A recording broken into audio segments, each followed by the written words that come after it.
Baankiin daldala Itoophiyaa shakkamtoonni to'annoo poolisii jala ooluun qorannoon irratti geggeeffamaa jiraachuu ibse.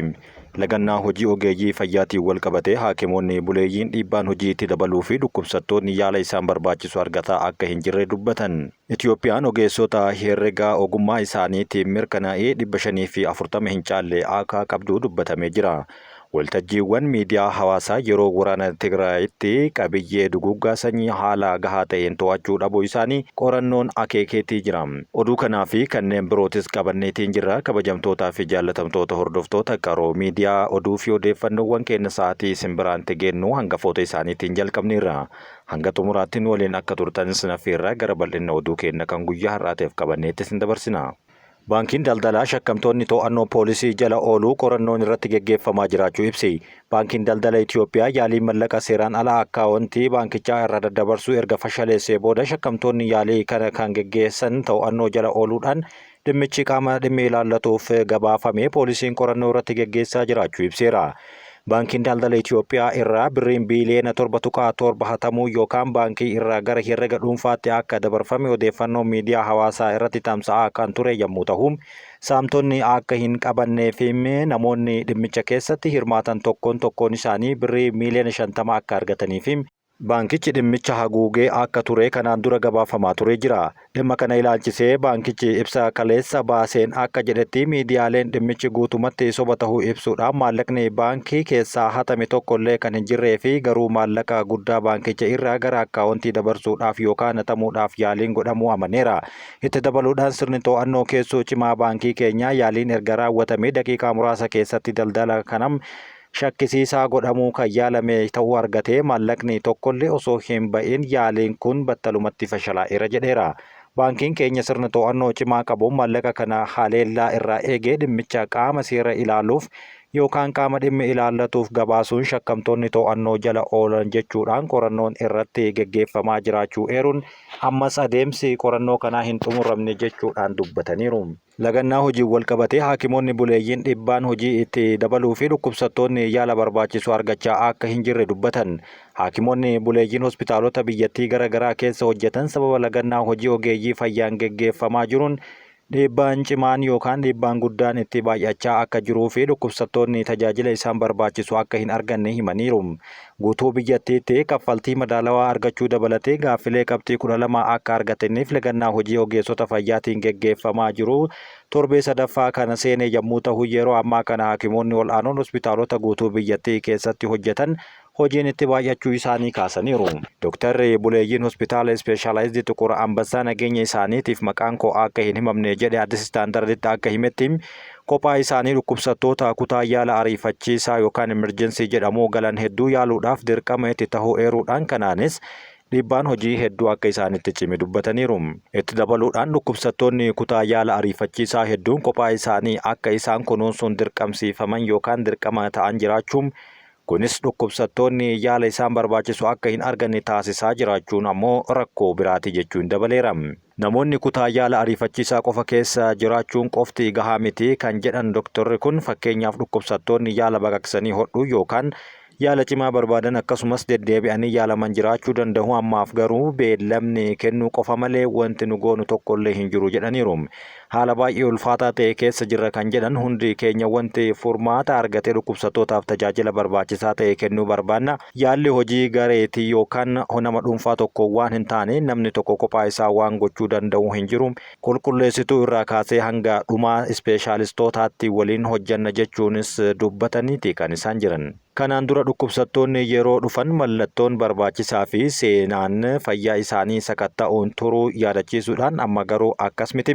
Haakimoonni ol'aanoon sa'aatii 24 yaala hatattamaa kan kennan waan ta'eef humni keenya akkaan hir'achaa jira jechuunis dubbataniiru. Itti dabaluunis dhimmi kun mariidhaan furmaata argachuu akka danda'u ibsuun hojiin idilee akka itti fufu garuu gaafataniiru. Amnesty International kanaan dura mootummaan Itoophiyaa ogeeyyii fayyaa lagannaa hojii irra jiran waliin hatattamaan marii akka eegaluu fi kanneen hidhaman haal duree tokko malee akka gadi dhiisu hubachiisee ture. Lagannaa hojii torbeedhaa itti aanu kan fufe yommuu ta'u mirga yaalamtoonni tajaajila fayyaa argachuu qaban akka malee daangessee jira jechuunis gabaasa Amnesty International kana keessatti eereetii kan jiru. Itiyoophiyaan ogeessota herregaa ogummaa isaanii mirkanaa'ee 540 hin caalle qofa akka qabdu gabaafame. Iddoo jireenya uummata miiliyoona 132tti dhihaatu kan taate Itiyoophiyaan lakkoofsi ogeeyyii herregaa ogummaa qofaa qabaniin 540 akka hin caalle kan qabdu boordiin herregaa fi ooditii Itiyoophiyaa ifa godhe. Eeggataan Daayireektar ol'aanaa boordii herregaa fi ooditii Itiyoophiyaa obbo Fiqaaduu Aggonaafer akka jedhanitti ogeessi kunneen ogeessota biyya alaatti baratanii fi leenjii addaa kan fudhatan ta'uu yoo himan, Itiyoophiyaan ogeeyyii herregaa ogummaa qaban 540 akka hin caalle qabduufi gama biraatiin ammoo Keeniyaadhaan wal bira qabamee yoo ilaalamu 65,000 olitti kan siqu qabdi. Ruwaandaanis yeroo ammaa kan ogeeyyii herregaa ogummaa kanaan qaban 6,000 ol akka qabdu gabaasaniiti kan isaan jiran. Itiyoophiyaatti ogeeyyiin herregaa ogummaa qaban xiqqaa ta'uu isaaniitiin sababa hanqina instituutii kan ta'an eeruun obbo Fiqaaduun amma garuu instituutichi ogeessota herregaa ogummaa isaanii mirkanaa'ee guutumatti hojiitti galchuudhaaf muuxannoo waliif qooduun hojjechaa jira jedheera. Itti dabaluunis Itiyoophiyaan biyyoota Afrikaa 3 yookaan 4 dhaabbata herregaa ogummaa hin qabne keessaa tokko ta'uu dubbataniiru. Walumaa galatti lakkoofsa ogeeyyii herregaa harkaa baay'eedhaan guddisuudhaaf tattaaffiin taasifamaa jiraachuu eeruun ogeessota gahumsa qaban oomishuun sirna faayinaansii cimaa fi amanamummaa taasisuu qaba jechuunis gabaasa kana keessatti yaadataniiru. Oduu biraatiin waltajjiiwwan miidiyaa hawaasaa yeroo waraana Tigraay qabiyyee duguuggaa sanyii haala gahaa ta'een to'achuu dhabuu isaaniitiin qorannoon akeeke. Dhaabbanni misooma hubannoo namtolchee AI haqa qabeessaa fi hawaasa keessatti hundee godhate irratti qorannoo geggeessuun Distributed AI Research Institute kan jedhamu yeroo waraana Tigraay bara 2020 hanga 22 geggeeffametti waltajjiiwwan miidiyaa hawaasaa qabiyyee duguuggaa sanyii haala gahaa ta'een to'achuu dhabuu isaaniitiin hawaasaan yookaan hawaasa keessatti haasaa jibbiinsaa, kaka'umsa jeequmsaa fi gocha hammeenya haaluu bal'inaan akka tamsa'u taasiseera jedhan. Hundeessituun dhaabbata Daayer Timnit Gabruu dabalatee qorattoonni garee gaazexeessitoota aktiivistootaa kanneen daataa kuusanii fi moodereetotaa fi qabiyyee duraanii waltajjiiwwan kunneen loqoda barteewwan aadaa fi haala hawaasummaa bal'aa wajjiin gadi fageenyaan wal baruu dhiisanii hubannoo aadaa irra keessaa fi dandeettii afaanota naannoo tokko tokko keessatti ol'aantummaa qabaniin dursa kennaniiru jechuunis barreessaniiru.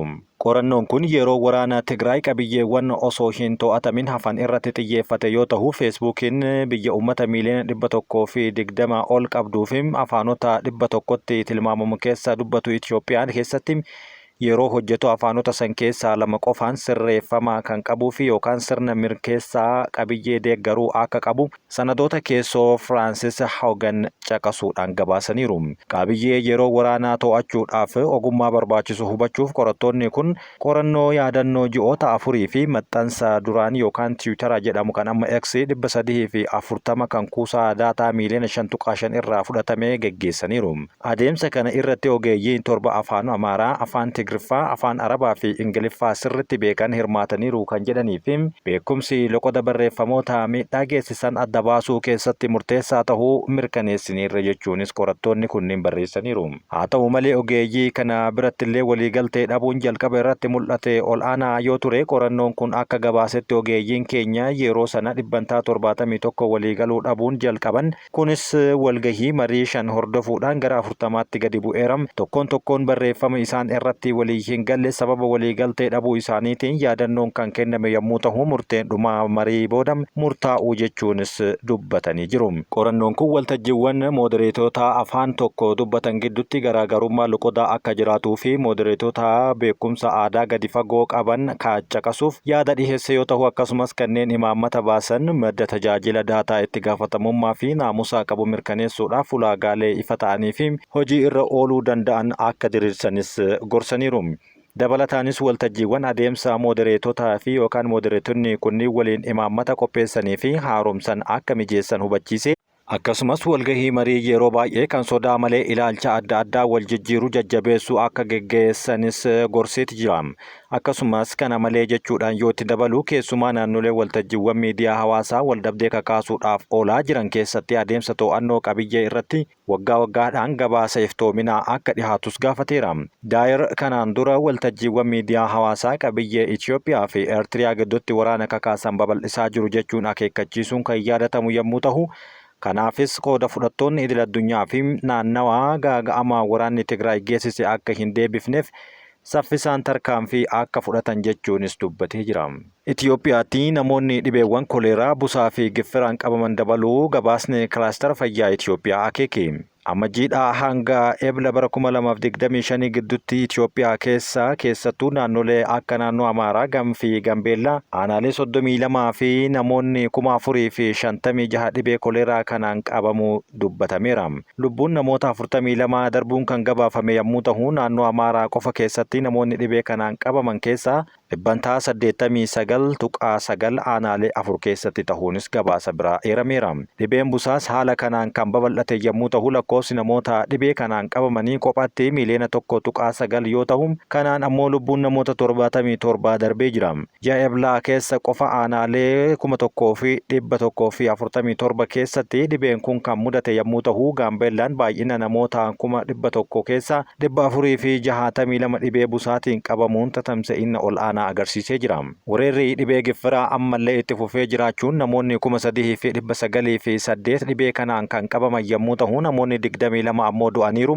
Dhibeen kun naannoo Amaaraa, Oromiyaa fi Tigraay dabalatee naannolee 8 keessatti tamsa'eera. Dhuma baatii eblaa keessa ammoo naannoo Oromiyaa aanaa Dadar keessatti namoonni haaraan 96 dhibee kanaan qabamuu gabaafamee jira. Daandiin qilleensa Itoophiyaa ji'oottan 9 darban qofa keessatti doolaara Ameerikaa biiliyoona 5.6 argachuu ibse.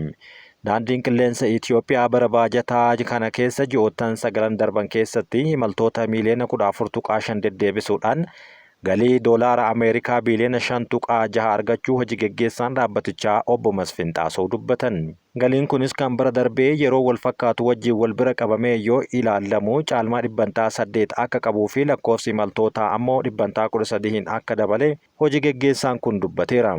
Obbo Masfin Afgaaffii BBC waliin taasisaniin daandiin qilleensichaa milkaa'ina ji'oota 9 keessatti argateef teeknooloojiiwwan sadarkaa ol aanootti fayyadamu, xiyyaarota haaraa galchuudhaan tajaajila mijataa fi nageenya maamiltootaatiif dursa kennu, akkasumas iddoo gahumsaa balallii babal'isuu fi baay'ina imaltootaa guddisuu isaatiin gumaacha ol aanaa taasisuu eeree jira. Daandiin qilleensa Itoophiyaa ji'oottan 9 darban keessatti bakkeewwan gahumsaa balallii idil-addunyaa haaraa 4 banuu isaas kan beeksisee fi xiyyaaronni dabalataa 10 ol oomishtoota irraa fudhatamuudhaan tajaajilaaf dhiyaachuu isaaniitti dabaleera. Xiyyaarota haaraa kanneen keessaa Afrikaa keessatti isa guddaa kan ta'e Airbus A350 kan ta'e 3 ji'oottan 9 kana keessatti galchuu hojii geggeessichi kan himanii fi kunis daandii qilleensaa Itoophiyaa damee aviyeeshinii ardichaa adda duree taasiseera jedhan.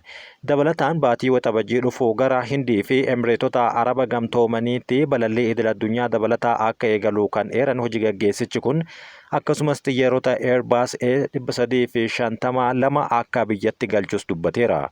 Daandiin qilleensaa Itoophiyaa pirojektoota bu'uuraalee misoomaa hedduu hojjechaa jiraachuu kan hubachiisanii fi kana keessa ammoo hangafni kan dubbatamu buufata xiyyaaraa haaraan Bishooftutti ijaaramu ta'uu eeruudhaan ijaarsi isaas yeroo bara 2025 kana gara dhumaatti akka eegalus dubbataniiti jiru.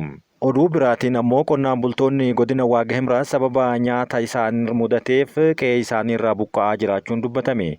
Naannoo Amaaraa godina saba Walloo Waaqa Himraatti sababa hanqina nyaataa fi hongee balaa uumamaa jiruutiin qonnaan bultoonni qe'ee isaanii gadhiisanii akka buqqa'aa jiran himameera.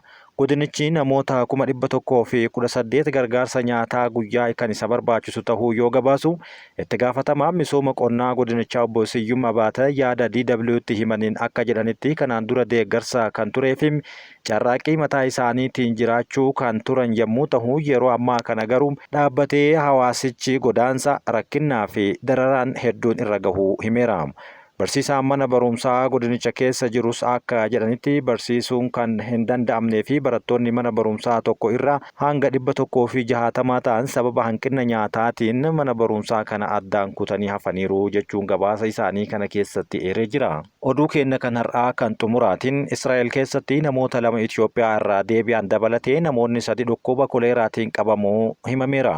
Ministeerri Fayyaa Israa'el namoota 3 qorannoo irratti geggeesse koleeraan qabamuu ibsuun isaan keessaa 2 ammoo namoota gara Itoophiyaa imalanii turan yoo ta'u, inni sadaffaan ammoo nama dhibee kanaan qabame wal qunname yoo ta'u, kunis waggoota hedduu booda Israa'el keessatti dhukkubni koleeraa yeroo jalqabaatiif jalqabe jechuun himateera. Akka kaan jedhutti addatti gabaasni kun Namoonni dhibee kanaan qabamuun isaanii mirkanaa'ee 3 keessaa 2 Itoophiyaa keessa osoo jiranii dhibee kanaan kan qabaman yommuu ta'u inni sadaffaan immoo bishaan Itoophiyaa irraa dhufe dhuguudhaan dhukkubichaan qabameera jechuunis dubbateera. Ministirichi imaltoonni gara Itoophiyaa imaluudhaan bishaan tubboo yookaan kan dhuganiif nyaata daandii irraa nyaachuu irraa akka of qusatan jechuun kan gorse yommuu ta'u akka gabaasni kun eeretti kana malees namoonni harka isaanii yeroo baay'ee dhiqachuu fi qulqullina gaarii shaakaluudhaan carraa dhibee kanaa hir'isuu akka qaban jechuunis dhaamee jira. Haaluma wal fakkaatuun ji'a gurraandhalaa darbe sababoota kanaan kan wal qabatee fi yookaan ammoo akka sababaatti kan kahe namoota Itoophiyaa irraa gara bishaan xabalaa jedhaniin qabatanii biyya isaaniitti deebi'an Ingilizii fi Jaarman keessatti namoonni koleeraan qabamuu mul'ateera jechuunis gabaasaniiru. Akkasumas namoonni dhukkuba koleeraatiin qabaman yeroo gara garaatti Itoophiyaa imalanii kan turanii fi bishaan xabalaa kan Barmeelii Giyoorgis jedhamu naannoo Amaaraa keessatti argamu akka dhuganis gabaasa kanaan mul'ateera jechuun namoonni Ingilizii fi Jaarman keessatti deebi'an kanaan gabaasni isaan tuqee eereetiin jira. Dhaabbanni fayyaa addunyaa gabaasa haaraa baaseen akka beeksisetti garuu baatii amajjii hanga eeblaatti Itoophiyaan baay'inaan naannoo Amaaraa fi Gambeellaatti keessatti aanaalee 32 fi kaampii baqattootaa 5 keessatti namoonni 4,056 dhibee koleeraa kanaan qabamuu fi kanneen keessaa ammoo 42 du'aniiru jechuun baaseera. Keessattuu naannoo Amaaraatti namoota dhukkuba koleeraan qabaman keessaa 89.9 aanaalee 4 keessatti tahe jechuun gabaasni dhaabbata fayyaa addunyaa kun dabalee ibseetiin jira.